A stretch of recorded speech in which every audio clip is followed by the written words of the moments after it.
اپنے مسائل کو حل کرنے کے لیے سبسکرائب کریں آپ کے مسائل کا حل۔ کیا حدیث سے یہ ثابت ہے کہ جو شخص سونے سے پہلے یہ دعا پڑھے لا الہ الا اللہ وحدہ لا شریک لہ ولہ الحمد وہو علی کل شیء قدیر لا حول ولا قوۃ الا باللہ سبحان اللہ والحمد للہ ولا الہ الا اللہ واللہ اکبر، تو اس کے سارے گناہ بخش دیے جائیں گے؟ کیا یہ بات حدیث سے ثابت ہے؟ سرفراز مہر نے پوچھا ہے۔ دیکھیں صحیح بخاری کی حدیث نمبر 1154 میں یہ الفاظ یوں ہیں کہ جس کی رات کو آنکھ کھل جائے سوتے ہوئے میں،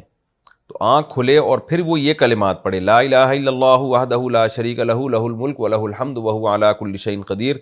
الحمد للہ وسبحان اللہ ولا الہ الا اللہ واللہ اکبر ولا حول ولا قوۃ الا باللہ اللہم اغفر لی،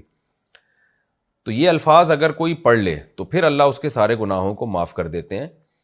یہ ہے جب رات کو سوتے ہوئے میں آنکھ کھل جائے۔ باقی رات کو سونے سے پہلے کیا کرنا ہے تو وہ مختلف احادیث میں ہے کہ سورہ آل عمران کا آخری سورہ بقرہ کا آخری رکوع بھی ہے، سورہ فلق سورہ ناس بھی ہے، آیت الکرسی بھی ہے، اللہم بسمک اموت و احیا یہ دعا بھی ہے، اللہم اسلمت نفسی الیک ووجہت وجہی الیک وفوضت امری الیک والجأت ظہری الیک رغبۃ ورہبۃ الیک لا ملجأ ولا منجا منک الا الیک آمنت بکتابک الذی انزلت ونبیک الذی ارسلت، یہ بھی صحیح حدیث سے دعا ثابت ہے، اس کی بھی بڑی فضیلت ہے۔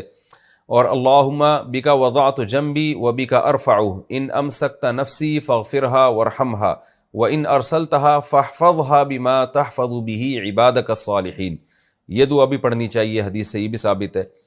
تو مختلف مواقع پر نبی نے مختلف دعائیں پڑھی، آپ ساری پڑھ لیں تو بہت ہی اچھی بات ہے یہ۔ اچھا بھائی، نئے مکانات سے جنات کو بھگانا، شہاب اظہار نے امریکہ سے پوچھا ہے کہ اس بات کی کیا حقیقت ہے کہ کسی نے نیا مکان خریدا تو اس میں داخل ہونے کے بعد 3 مرتبہ یہ کہے کہ اگر کوئی مخلوق یہاں ہے تو چلی جائے، اور اس کے بعد کوئی سانپ نکل آئے تو اسے نہیں مارنا چاہیے۔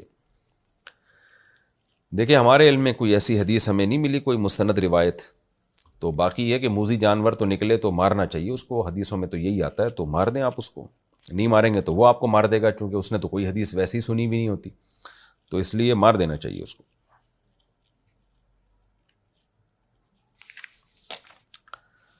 دعا کے بعد چہرے پر ہاتھ پھیرنا کیا ثابت ہے؟ ہم دعا کے بعد چہرے پر ہاتھ پھیرتے ہیں۔ زید خان نے انڈیا سے پوچھا ہے۔ ترمذی کی حدیث ہے حضرت عمر بن خطاب رضی اللہ تعالیٰ عنہ سے کہ نبی صلی اللہ علیہ وسلم اذا رفع یدیہ فی الدعاء لم یحطہما حتی یمسح بہما وجہہ، تو لیکن یہ حدیث کوئی بہت زیادہ مضبوط نہیں ہے سند کے لحاظ سے، امام ترمذی نے اس کو غریب قرار دیا ہے، تو غرابت اس حدیث کو کہتے ہیں جس کا مدار ایک ہی راوی پر ہو، اس کی تائید میں کوئی دوسری روایت نہ ہو، اور تو اس لیے بہت سے علماء اس کے مستحب ہونے کے قائل ہیں، اور جن کا خیال یہ ہے کہ یہ سند کے لحاظ سے زیادہ قوی نہیں ہے تو وہ اس کے مستحب ہونے کے قائل نہیں ہیں۔ تو بہرحال اتنی بات تو ہے کہ اس عمل کو بدعت نہیں کہا جا سکتا،